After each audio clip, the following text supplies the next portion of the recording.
Who are the greatest ever snooker players to grace this game of ours? With no snooker to review from last week, in this video I wanted to go through who I think are the 10 greatest players of our sport.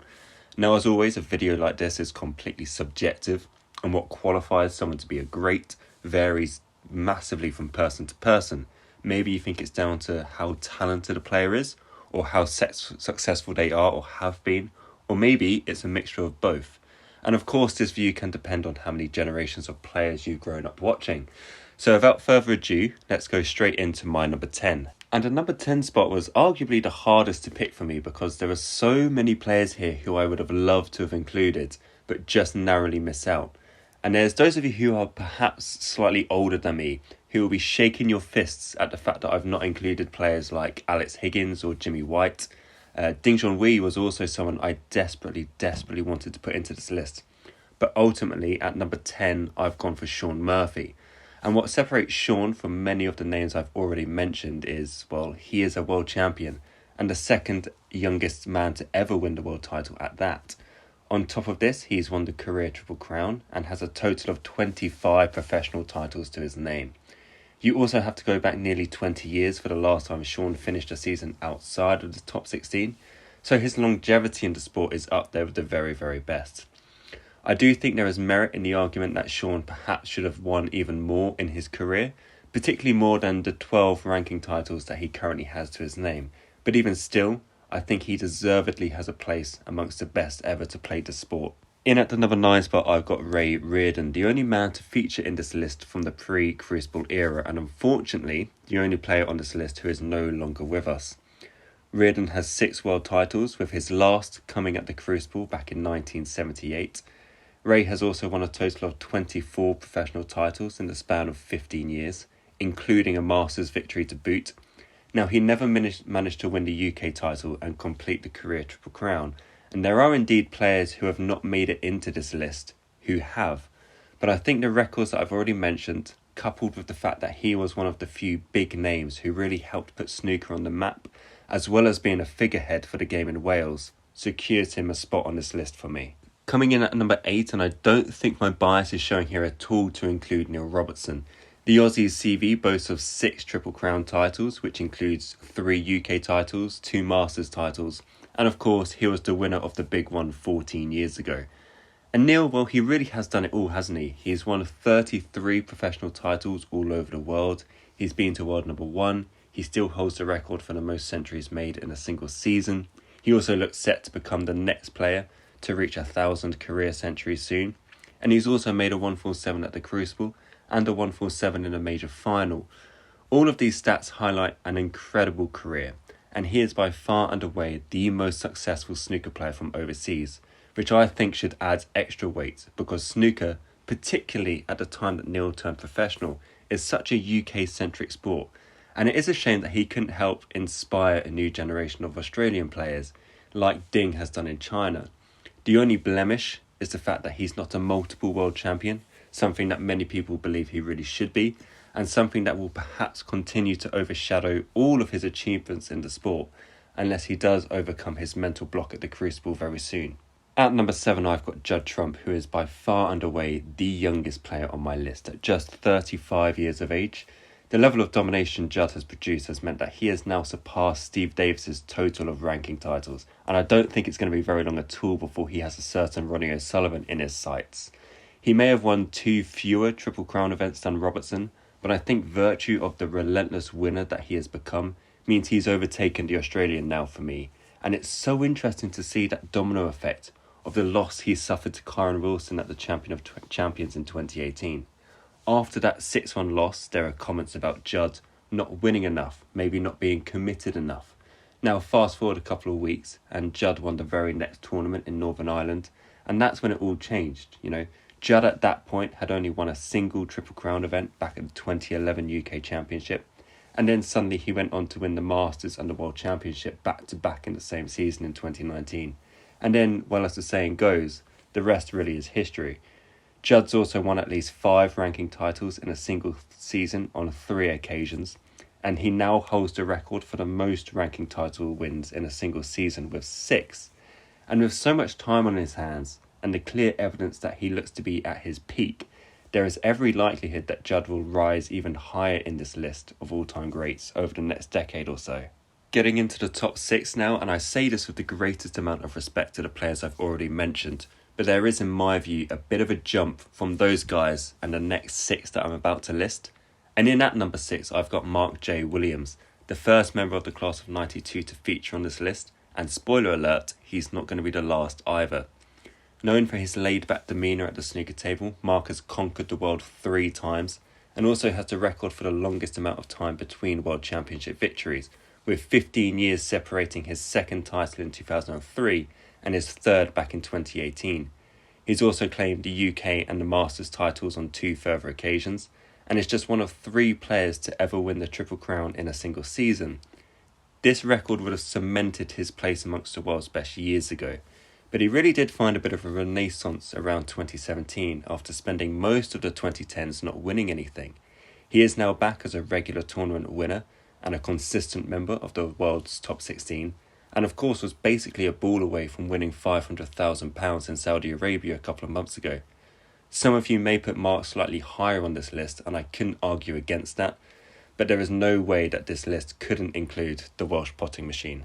At number 5, I've got Mark Selby, a man who in my view is possibly the most underappreciated snooker player this sport has ever produced. Winner of 4 world titles, which all came in a 7-year period between 2014 and 2021, Selby also became only the 4th player to successfully defend a world title back in 2017. Mark has also won 3 Masters titles, the first of which came on his debut in 2008, and 2 further UK crowns.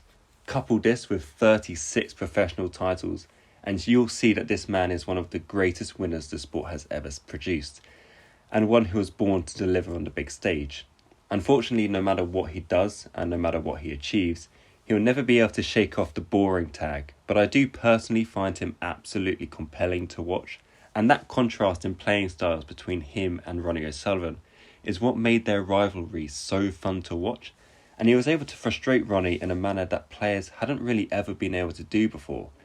His game has never really had any weaknesses, and if he is mentally in a better place now than he has been recently, then you'd strongly suspect he'll land another major before the end of his career. Narrowly missing out on a podium position, I have Steve Davis. His era of dominance was well before my time, but his stats, well, they speak for themselves. 6 times a champion of the world, and he was the first man of the modern era to really dominate the sport. Steve also won 6 UK titles and 3 Masters titles, and overall picked up an incredible 80 professional titles. Now, of course, it's true that the bulk of his titles came in the 1980s, and the emergence of a certain Stephen Hendry brought his reign of domination to an end. Steve continued to have longevity in the sport, eventually falling out of the top 16 for good around 2007. At 52 years of age, Steve also not only qualified for the Crucible, but also made it all the way to the quarterfinals, in what would be his last outing at the Crucible as a professional. He then retired 4 years later in 2016, and whilst it's undeniable that he did play in an era where the standard is not quite what the sport has become, his level of success can never be overlooked. In at number 3, I've got John Higgins, and some of you may be wondering why I put Higgins above Steve Davis, when Davis has won quite a bit more, but simply put, I've watched Higgins in his prime, and I've seen just how good of a player he is live. The Scot has 4 world titles, 3 UK titles and 2 Masters titles on his CV, and has won over 50 professional tournaments in total. Now, I mentioned Steve Davis's longevity in the sport, but Higgins has also had this, with the difference being that John has continued to win over 3 decades, just like his other class of 92 compatriots. John's first title came in 1994, and his most recent was in 2023. As also mentioned, Higgins spent 29 years in the top 16, and even though he dropped out a few weeks ago, he climbed straight back in 1 week later. Arguably the greatest all-rounder the sport has ever seen, he's known for his tactical nous, but he has now also made 1,000 career centuries, showing he has always been able to mix it. He's the best doubler the game's ever seen, and I'd say the best player to make a counter clearance at clutch moments, demonstrated best at last season's World Championship against Mark Allen. It's been 13 years since his last Triple Crown, and whilst he may never win another again, he had to get a top 3 finish for me. In at number 2 and getting that silver medal, I have put Stephen Hendry, which has probably given away who is going to get top spot. 7 world titles, 5 UK titles, 6 Masters titles, winner of 5 world championships in a row, 73 professional titles, 778 career centuries. I mean, I could really keep going when listing what this man has achieved. There's never been a snooker player who has matched this man's sheer desire to win, to be the best, to never lose. If it wasn't for him, Jimmy White would be sitting comfortably in this top 10 list too.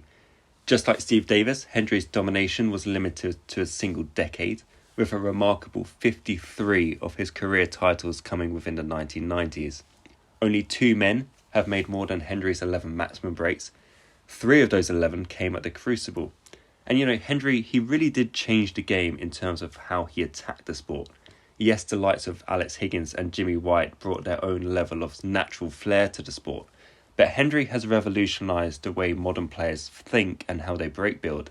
He is a self-confessed to being an awful safety player, but he more than made up for that with his potting and unbelievable break building ability.